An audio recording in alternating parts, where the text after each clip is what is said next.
Le 18 décembre 2023, en République démocratique du Congo, à 0h, la campagne électorale s'arrête. Le processus électoral poursuit son cours normal.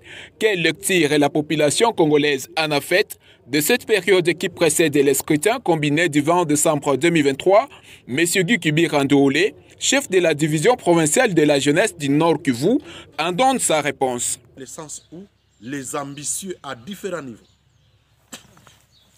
ne s'acquittent pas du vrai devoir auquel ils doivent répondre. Un ambitieux, c'est quelqu'un qui a une vision. C'est quelqu'un qui a à côté de cette vision un programme pour matérialiser la vision. Et dans ce programme, on doit voir des actions concrètes, ce qu'on appelle les IOV, les indicateurs objectivement vérifiables. Est-ce que ceux qui ont battu campagne, ils ont battu campagne sur base d'une vision, avec un programme de société? Et quand je parle de programme de société, ça ne se limite pas au verbe.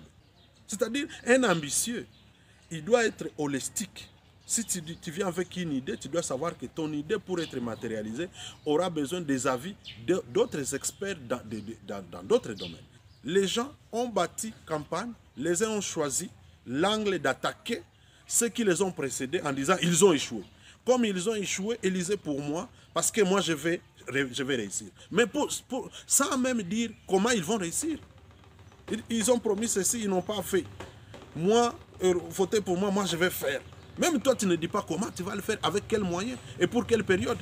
Comme ça permet aux électeurs avec lesquels vous êtes en train de signer les contrats sociaux, de vous évaluer et à un certain moment, ils peuvent voir sur leur tableau de bord et dire celui-là, tel qu'il se comporte, il ne va pas atteindre les objectifs.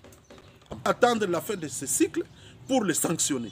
C'est là que je parle toujours de la politique de la carotte et de la chicotte. Celui qui fait bien son travail, le moment venu, vous devez l'encourager en investissant encore la confiance en lui. Mais s'il n'a pas bien fait son devoir, vous pouvez le remercier en disant « repose-toi maintenant ». Comme ça, on envoie quelqu'un d'autre. Mais il y a des personnes qui se sont bien comportées et qui méritent de gagner encore la confiance de la population. Et ces gens-là, vous n'allez pas les mettre dans le même panier que ceux-là qui ont échoué. Le fait pour moi de revenir sur cette question, c'est parce que la plupart des ambitieux à différents niveaux, que ce soit à la législature nationale comme à la députation provinciale, n'ont pas présenté de programme de société. Ils ont plus critiqué ceux qui ont échoué et se montré comme des Moïse, les sauveurs, qui viennent faire la différence sans dire comment, avec quels moyens, pourquoi, avec qui et pour quelle période. C'est ça la difficulté. Et pire encore, et je regrette pour ça, bon, je peux bien comprendre parce que ça sera une première expérience. Imaginez les ambitieux conseillers municipaux. Tout ce qu'ils ont réussi à faire, c'est de mettre leurs photos à côté de l'ambitieux candidat député provincial ou national. Comme ça, quand celui-là bat campagne, on sait que s'il faut voter le candidat conseiller, il faut voir celui-là, dont la photo se trouve au coin de l'affiche du candidat député national, du candidat député provincial. Mais c'est un problème.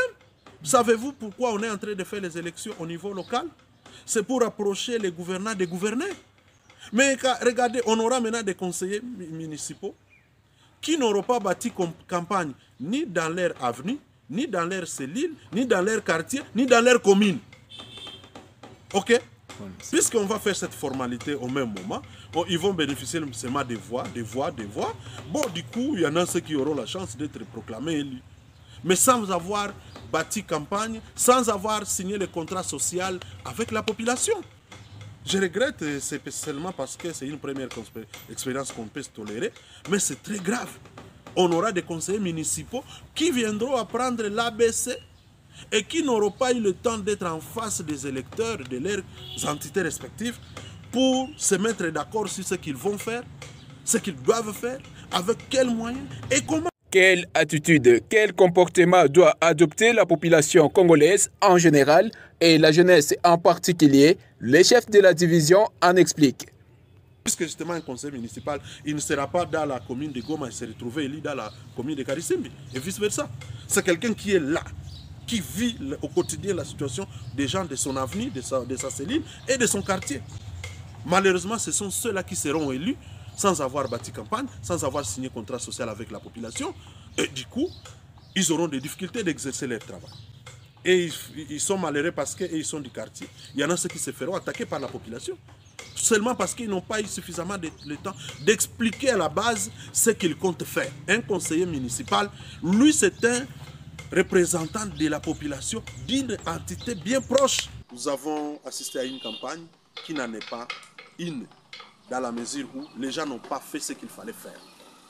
Les gens ont plus pris du temps à se justifier, à se victimiser, et d'autres encore montrer qu'ils viennent faire la revanche. Et du coup, nous tombons dans ce qu'on appelle « ôte-toi que je m'y mette ». Quand on est dans le « ôte-toi que je m'y mette », quand vous arrivez, vous n'améliorez pas. Vous dites, comme l'autre avait volé et qu'on ne lui avait rien fait, moi aussi je peux voler. Et quand tu voles et qu'on te reproche le vol, tu dis, le vol devient mauvais parce que c'est moi qui l'ai fait. Alors que mon prédécesseur l'avait fait, vous l'avez laissé libre. Si votre prédécesseur s'était mal comporté, dans un domaine comme dans un autre, vous avez l'obligation de faire la différence. Et ne pas commettre le même erreur en disant que si on vous reproche, on aura été injuste envers vous. C'est très dangereux.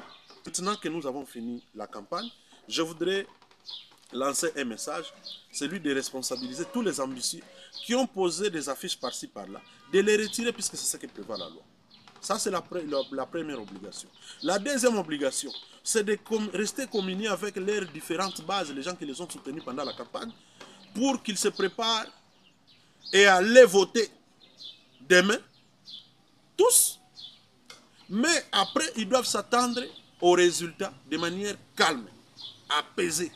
Ne pas être incité à la révolte ou à des soulèvements ou poser des actes de vandalisme ou d'extrême violence.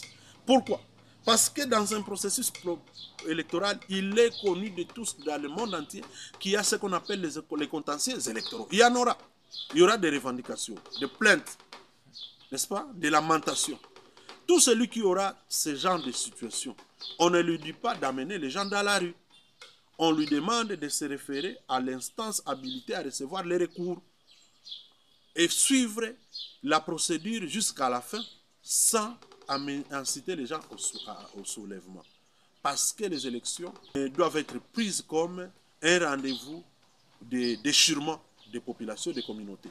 Ça doit être un rendez-vous de consolidation de la cohésion.